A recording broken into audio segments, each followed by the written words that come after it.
Okay, welcome everyone. Jason here again from Alliance Corp Property Experts. I've got another great video here for you. Now, this is a question that we get asked in the business almost daily. Jason, how much do I need to invest in property? All right, what are the costs? What sort of deposits I'm looking at? Now, why is this question so important?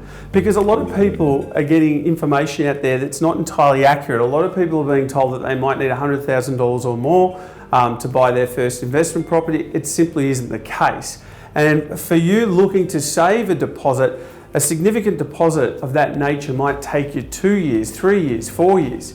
And all that while you're missing out on potential cash flow, income from the property as much as $10,000 a year, you're missing out on capital gains, and in some instances, you're actually saving slower than the increase in properties over time. So you're actually going backwards. So it's really important that we get into the market as quickly as we can and we understand the costs involved.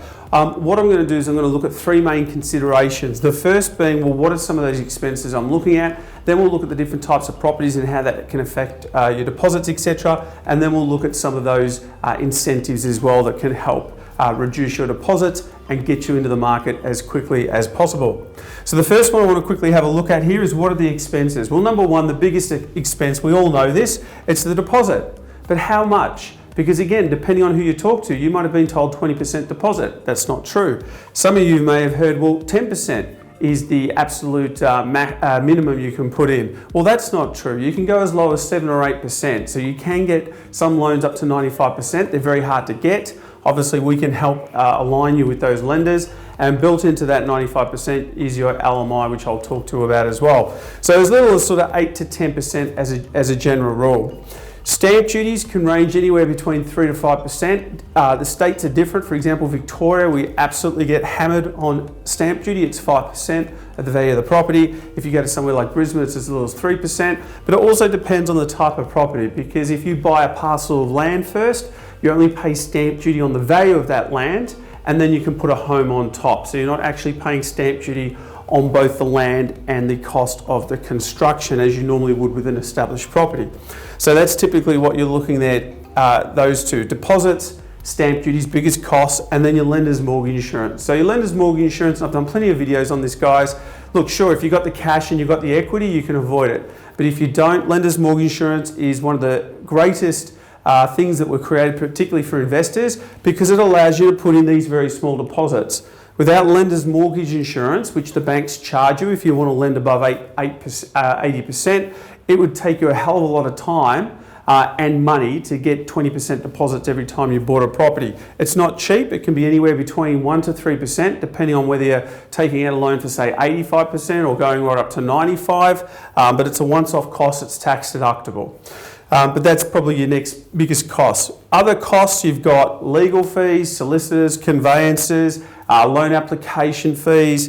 You've got some disbursements there when you purchase the property to do with rates, water rates or anything like that with regards to the property. Insurances on your property. If you do buy a parcel of land first and you're building on it, well, you'll pay the interest on the land while the house is being built, so we refer to that as holding costs while you wait for the property to be completed. You might have some body corporate fees there, etc. All right, so in terms of your other costs, again, it depends very much on what you're paying for that property, the type of property again, but it could be anywhere between $3,000 right up to about $10,000 there as well. So there are some considerable costs, but again, what does that mean for you? All right, so I'll go through some examples shortly. Let's have a look at the different types of properties and how that also affects it.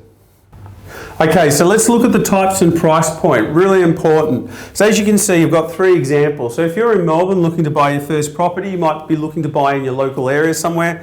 If you're looking at a price point of, say, $600,000, when you purchase this property, even on a 90% lend, you'd still be paying about $60,000 in deposit. Then on top of that, 5% on the purchase price for stamp duty. So now you're looking at another $30,000, taking us to $90,000.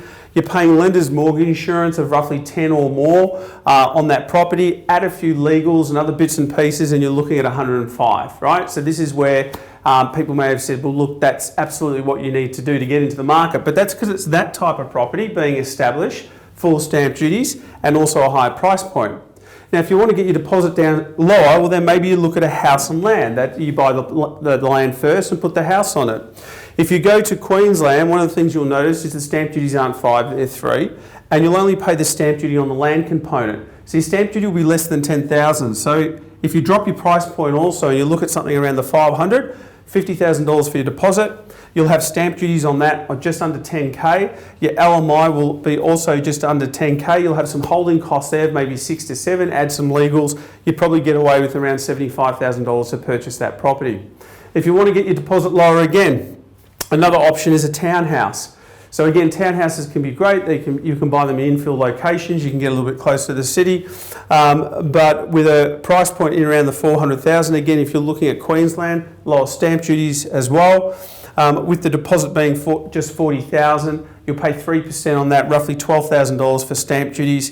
You'll have some lenders' mortgage insurance, add some legals and bits and pieces, and you're probably looking at it around that sort of $60,000, right? So as you can see from these examples, there's a big difference between say $60,000 and over $100,000 to get started with your first investment property, but it doesn't stop there, right? So the next consideration we're looking at are incentives. How can we use incentives to also get our deposits down further and get into that market quicker? Okay, so this is the third consideration. This is all about incentives, all right? Now, when we look at incentives when buying properties, these aren't normally available when buying older established properties on the market. It's more related to newer properties. For example, the government provides incentives for you to buy new or off the plan because they might want to stimulate the building and construction industry at that time. You probably would have heard a lot of incentives to help first home buyers get into the market, etc. Currently, for investors, there's a home builders grant. It's not available in every state for investors, but for example, if you look at WA, it is. There's up to $25,000 there to help with deposits. But then there's also the private sector. So like with any private organisation that is selling a product, from time to time they'll have products on sale or bonuses or etc. In the example of builders and developers, they often have rebates or grants. They can be cash rebates of between say $10,000 to $15,000. Again, all helping to reduce the deposits, etc. that you need to get into the market. Then of course there's Alliance Corp. So in our business, 12 years now, helping clients get into the market, helping them build investment portfolios, particularly happy to help first-time investors get started with their first property. Where we can see your financials are quite strong, we're more than happy to also help top up some of those deposits to help you get into the market quicker. So as I mentioned before, $100,000 plus in terms of getting into the property, not true. You may have been thinking to yourself, it might be another year or two for you to get to that point. Over that period, you would have been losing a lot of money in cash flow, positive income, capital growth. Well, you might find now that with the deposits that you have today after this video, you might be able to get into the market within the next 6 months. So as little as $30,000 to $40,000, all right? As little as $30,000 to $40,000. Now that depends where you're buying, what type of property, what's the purchase price on the property, what sort of incentives are we able to get access to. But literally, if you've got between 30 to 40 and you've got a good savings history there, you definitely need to have a chat to one of the team. So what we've organised for you is a complimentary property and finance coaching session. Normally those sessions are valued at $495. It's complimentary. You get the chance to sit with one of our senior property coaches who will look at your current financial position and also educate you on the different markets around Australia, the different types of properties and what sort of incentives are out there so that you can get into the market a lot sooner. And really get started and really fast track your results in terms of growing your portfolio. So guys, I hope you really enjoyed the video. Got plenty more of these on the website and on YouTube, etc. You guys have a great day and we'll speak to you soon.